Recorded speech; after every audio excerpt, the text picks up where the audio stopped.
For the past few months, I've been reading and thoroughly enjoying the shonen juggernaut One Piece. Having recently finished the Dressrosa arc, I decided to make a video about it because I have a lot to say.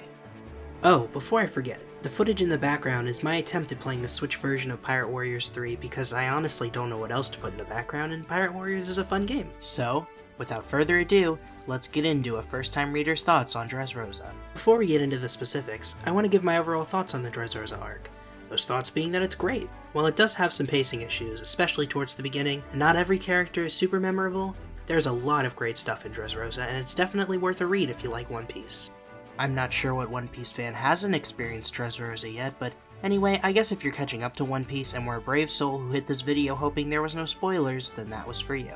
That being said, let's go more in depth because there is a lot to unpack here.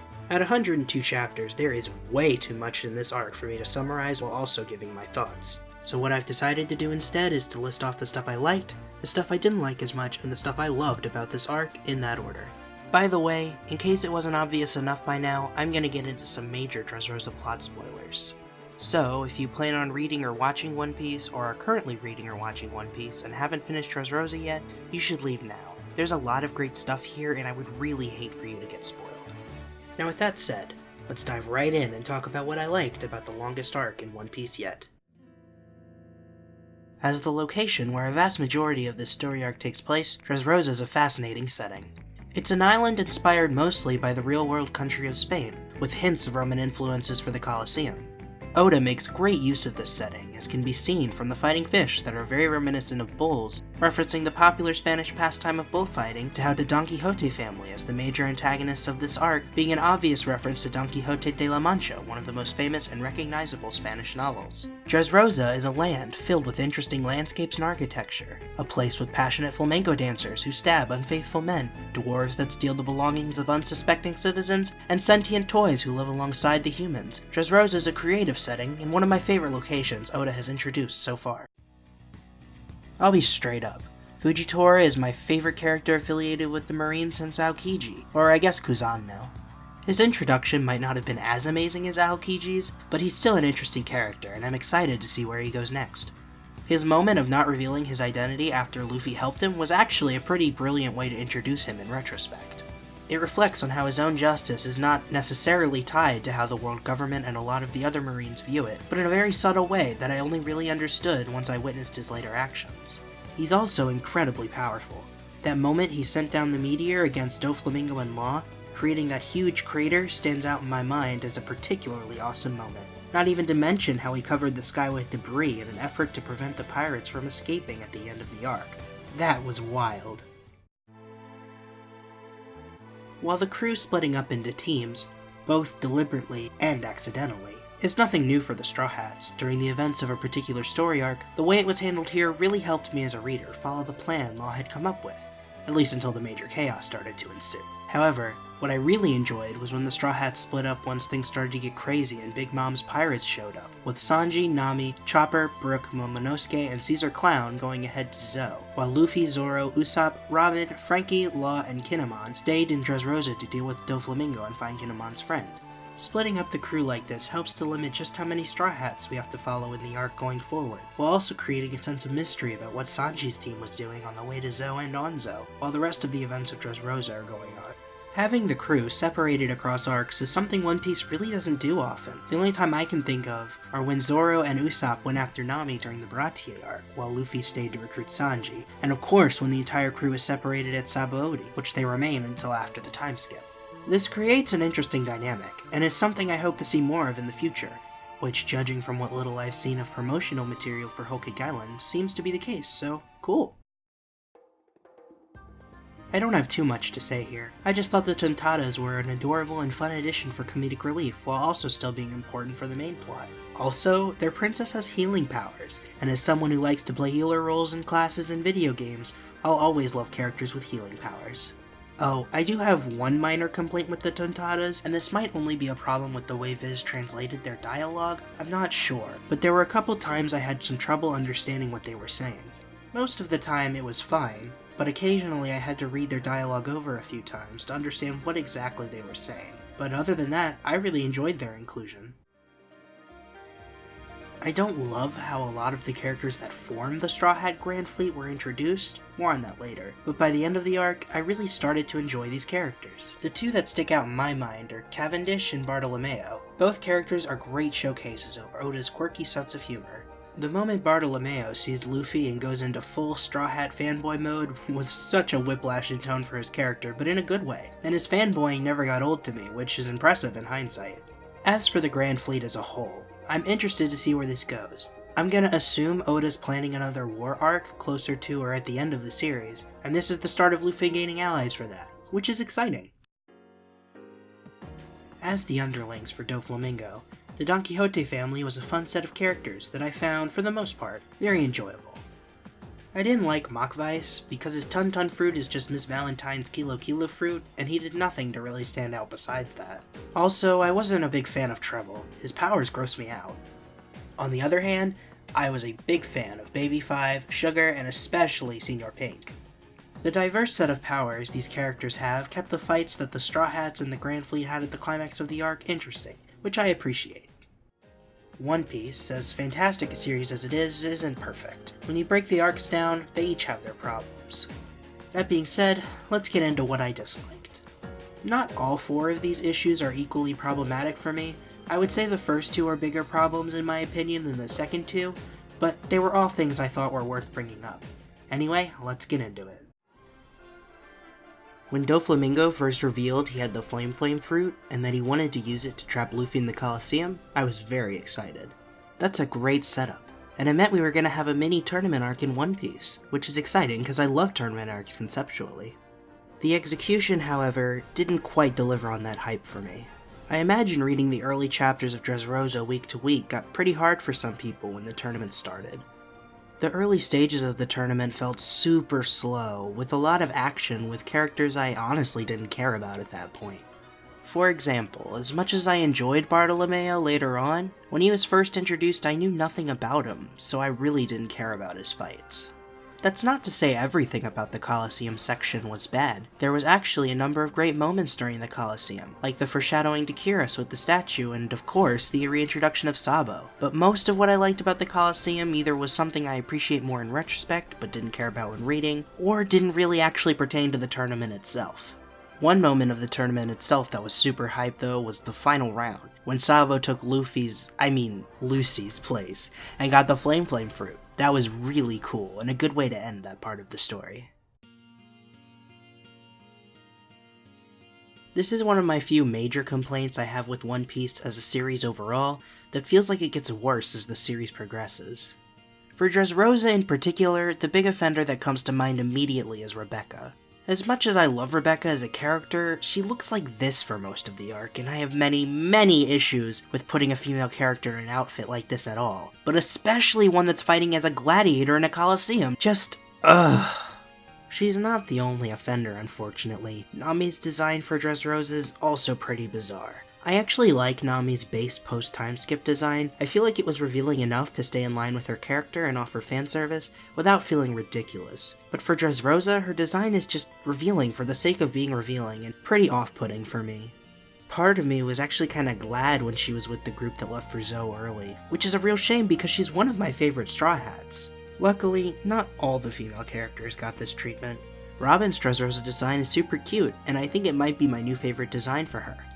I also loved Viola's design, as it's based off real-world flamenco dancers. Koala, more on her later, is also adorable. Sugar and Baby 5 have designs that are both cute, but also have kind of a cool edge to them. I appreciate these great female designs, but it really does make the not-so-good ones stick out even more. I'm holding out hope this is something that improves in later arcs. Now, to be honest, I actually like the birdcage as a method for Doflamingo to create a time limit with his devil fruit power. In fact, if this arc were in a vacuum, the birdcage wouldn't be in this section at all. The problem being that this arc is not in a vacuum, and the idea of caging people in so they can't escape or they'll die totally already happened with Ohm's Ordeal of Iron cage match back in Skypiea. While at first, I thought the birdcage was a cool application of the String Fruit's powers, the deja vu settled in very quickly, and it took all of the excitement out of the idea for me. Which is unfortunate, because all things considered, that's the only tiny problem I have with an otherwise amazing villain. Oh, but don't worry, I'll talk more about him soon. As I've said a couple times already, Dressrosa is a very long arc, sitting at a whopping 102 chapters. This dethrones Skypia's 66 chapters for the longest single story arc of One Piece up to this point. An honor I believe it still currently holds at the time of making this video. This is not inherently a bad thing. In fact, the sheer length of Dressrosa allowed for a boatload of new plot threads, characters, and concepts to be introduced. The problem that comes along with this, however, is that I started to feel fatigue around the halfway point, even with all the great plot elements.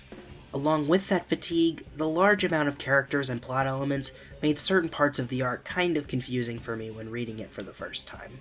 These two factors did cause me to take days off occasionally while reading it to recharge, a decision I've never really had to make while reading One Piece before, but one I'm glad I made because it allowed me to enjoy the amazing parts of this arc fully.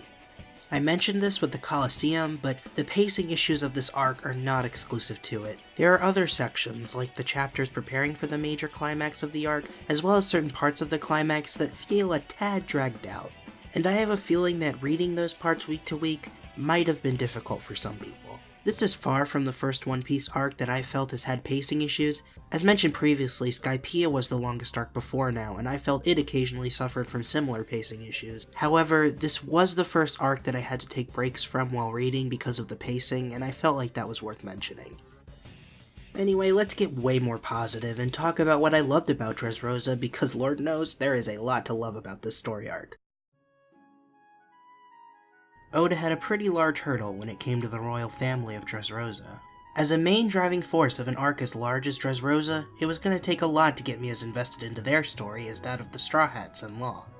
That being said, Oda not only cleared that hurdle, but made it look like absolute child's play in the process. I do think they get an assist from being usurped by the best villain in One Piece yet, but even outside of that, Oda did a great job portraying the struggle of the royals before we actually even knew what happened to them, which made it even more heartbreaking for me when it's revealed how the people lost their trust in their king in the first place. Not only that, but I also really enjoyed both Rebecca and Viola's characters almost immediately. The fact that Rebecca fought in the Colosseum and was successful, while keeping to her more pacifistic ideals by throwing her opponents out of the ring, earned her a lot of respect from me. Similarly, Viola joining and staying with Doflamingo's crew so he would spare her father's life made me really respect the resolve of this family. And I haven't even mentioned Kyros yet. I love how they foreshadowed him with the statue in the Colosseum, and when I realized he was not only the toy soldier but also Rebecca's father, I felt awful for him and wanted to see them reunited. All of this really added a lot of weight for the final climax, and made me want to see the Straw Hats succeed even more. I mean, Gear 4 though, like, what else is there to say? But in all seriousness, there's a lot of other exciting stuff to discuss besides Gear 4. I'd like to start with Usopp, because I'm still so impressed with how it seems like every arc, Oda finds a new way to make me love him even more. I never hated Usopp, but he was easily my least favorite Straw Hat at the time of his introduction. But ever since, he's continued to impress me to the point that now in Dressrosa, he's responsible for some of my favorite moments in the entire arc. When his face, after eating the Tata Babasco, scared Sugar to the point of unconsciousness, man, that was hilarious. Then, later on, when he gained the ability to use observation haki to aim at Sugar, that was hype. And then it's revealed he was shooting a replica of the face that knocked her out in the first place. That was fantastic. Good job, Usopp. You earned that ridiculously high bounty and the God Usopp title. I'll briefly talk about Robin, just because I absolutely love how she used her powers to make an umbrella of flowers to protect Rebecca and herself from Diamante spike balls. That was a really creative use of her powers, and I love when Oda gets creative with the wacky powers he creates. Frankie's manly fight with Senior Pink was also pretty funny, and getting Senior Pink's backstory was great, but that's about all I can say about that fight. But for me, there are two big power-up moments that had me very excited. The first is Zoro's haki-imbued black swords, which I thought was awesome. But that might just be because I'm a crazy Zoro fanboy, so The second being, of course, Gear 4. Both of these have me very excited for the potential of future Luffy and Zoro fights. I had unfortunately seen Gear 4 prior to now because of Jump Force, but I still could totally appreciate how it was revealed, and I can only imagine the hype reading that part week to week with Luffy saying Gear 4 right at the end of a chapter. When I first saw Gear 4, I thought it looked a little strange, but it's grown on me a lot that by the time I saw it on the page, it was incredibly striking, and I'm very excited to see it again in future arcs. So the obvious thing to talk about here is Sabo.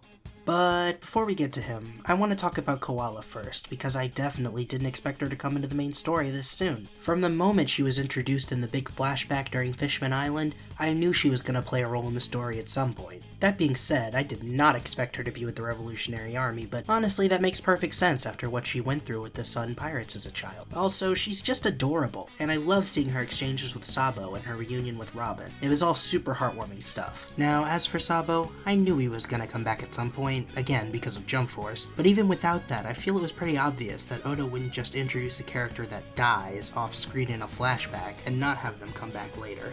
That being said, like with Koala, I did not expect him to be part of the Revolutionary Army. Not only that, but also that he'd be the Chief of Staff in Dragon's No. 2. That's so cool! Also, the way Oda reintroduced him was brilliant. The way he could just show the 3 cups he, Ace, and Luffy shared as kids, and you immediately knew exactly who it was, man, what a great moment. I'm glad he ended up taking Luffy's place in the tournament, and wound up eating the Flame Fruit not only for Luffy's sake, but also I'm excited to see what that means for him, because he already seems pretty dang powerful without a Devil Fruit. Now here's to hoping Oda doesn't kill him off before he gets a chance to make a long-lasting impression like the last Flame Fruit user. Okay, that was a little too harsh. I actually really like Ace, I just felt he got kinda gypped by being killed off so early. But anyway, that's a completely different topic that could be a whole other video. Moral of the story is Sabo's cool, and I hope to see more of him in the future.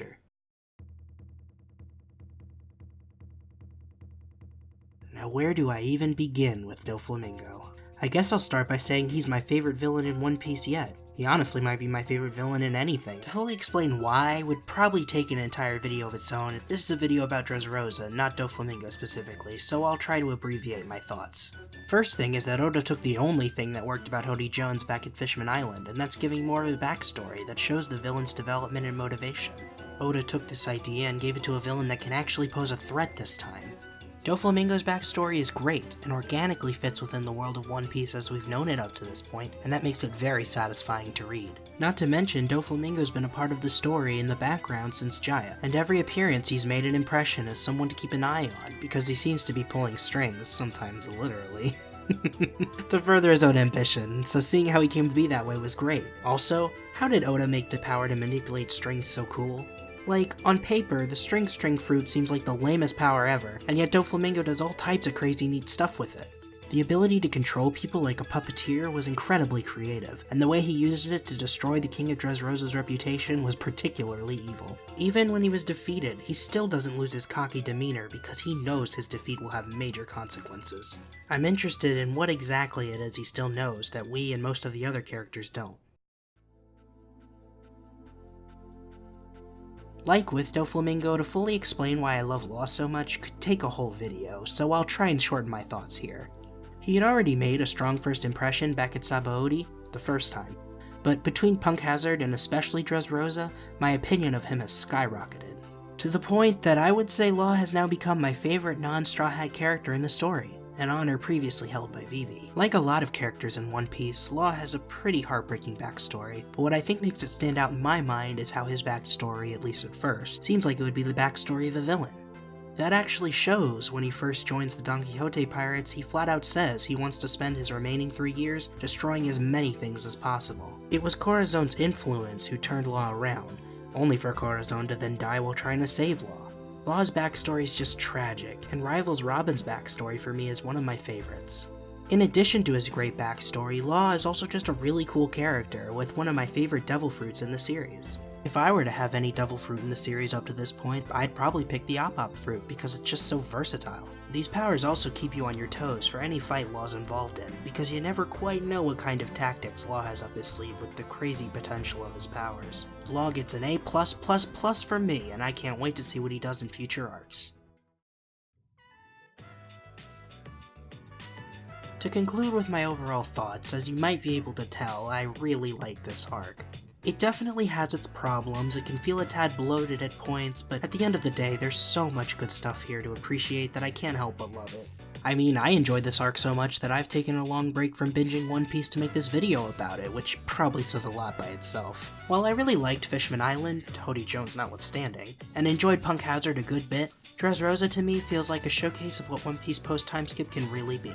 There's been so much established in the series up to this point between the world, characters, power dynamics, etc., that there's a lot of potential for post-time skip arcs to draw upon, and Dressrosa feels like a great example of that. So yeah, that was a first-time reader's thoughts on Dressrosa. I hope you guys liked the video.